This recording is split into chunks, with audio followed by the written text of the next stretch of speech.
This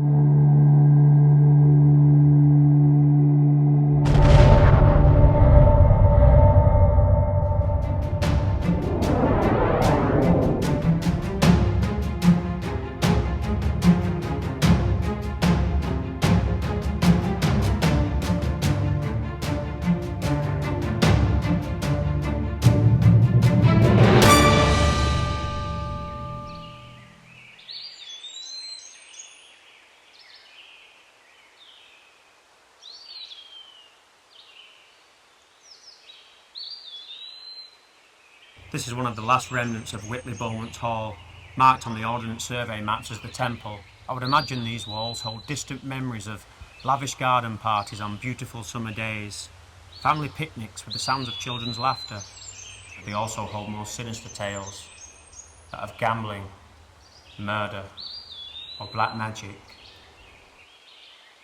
The Beaumont family lived on this site from 1390. Parts of the hall dated back to 1560, and it was extensively remodelled by 1704, when a new frontage containing 30 bedrooms was constructed to bridge the gap between the two existing Elizabethan wings, forming an enclosed quadrangle. No expense was spared, and the internal woodwork and fixtures were magnificent. The site of Whitley Hall is also said to be the home of the popular White Lady Ghost. Not all was grandeur at Whitley Hall though. Like most households at that time, slavery was part of their past. The parish registers for Kirkheaton near Huddersfield include the following record.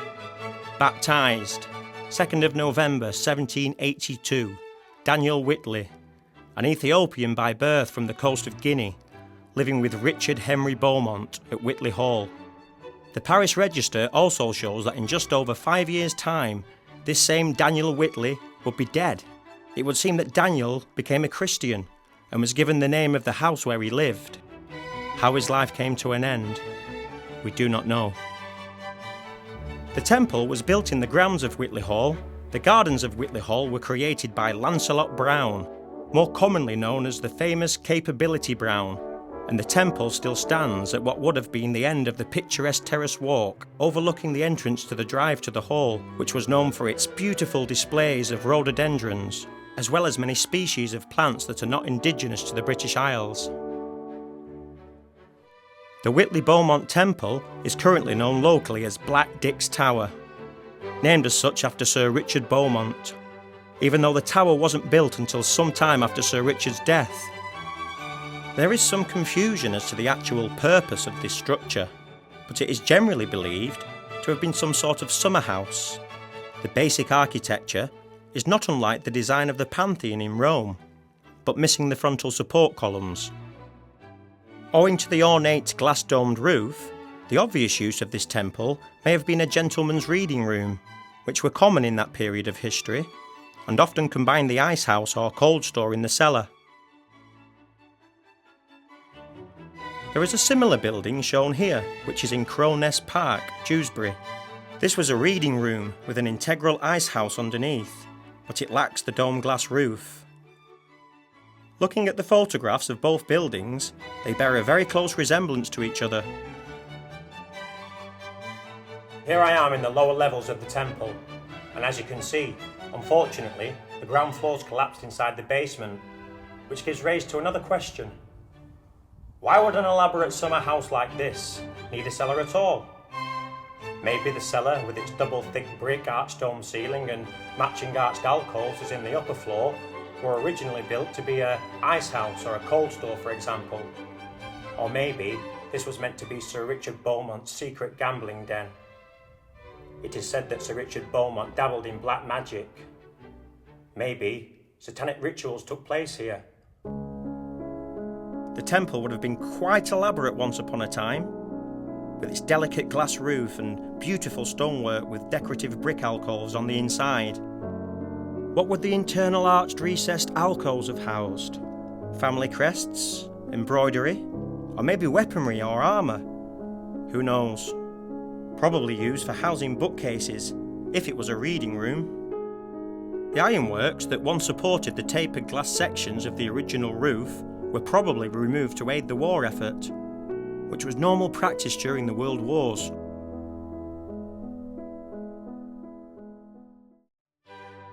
Sir Richard was the first Baron of Whitley Beaumont. He was born in 1574 to Edward Beaumont and Elizabeth Ramsden. He was knighted in 1609 and made a baronet in 1628.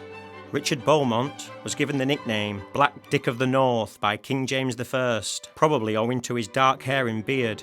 He also stood as MP for Pontefract in 1625. There are references to Sir Richard being a highwayman, but this seems at odds to his position, titles, and status. On the other hand, he was well known for his criminal activities. He was a gambler and a bad debtor, involved in piracy to pay off his debts. He is said to have murdered a young servant girl of his after he learnt that she was pregnant. Could this young servant girl be another one of the alleged spirits that are said to roam the grounds of Whitley Hall? Sir Richard Beaumont died in 1631, and his body was buried at the Beaumont Chapel at Kirkheaton Church. Some accounts hold that he was killed in a tunnel near Huddersfield whilst in a duel. Others say he was beheaded.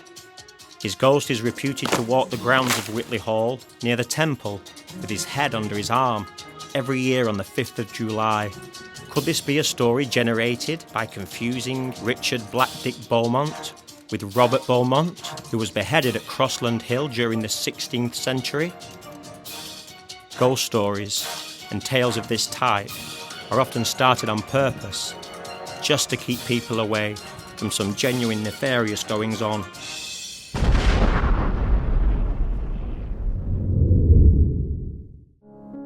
Upon Sir Richard's death, the estate was inherited by his nephew, Sir Thomas Beaumont, who fought on the side of the Royalists during the English Civil War. The Beaumont family hid their treasure somewhere within the grounds of the Whitley Beaumont estate. Bonnie Prince Charlie also stayed at Whitley Hall during the 1700s. Whitley Hall must have been very grand in its heyday, but it fell into severe disrepair in the early 20th century, and the fittings of Whitley Hall were auctioned off on May the 16th, 1917, towards the end of World War I. The auction included an Elizabethan and Georgian mantelpiece in marble and oil paintings by Italian masters. Whitley Hall was bought by Mr. Charles Sutcliffe in 1924, who described it as his shooting box.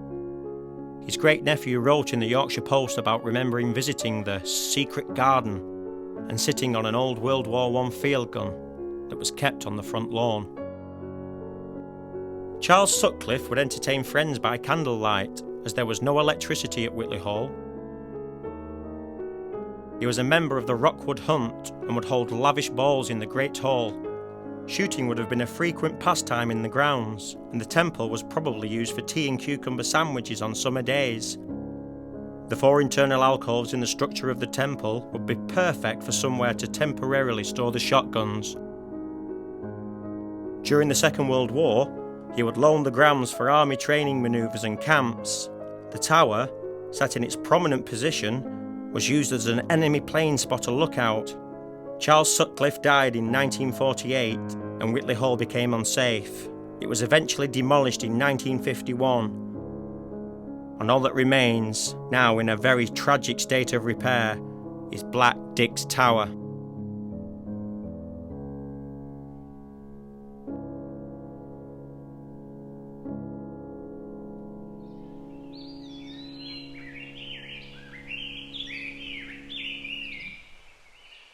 So there you have it.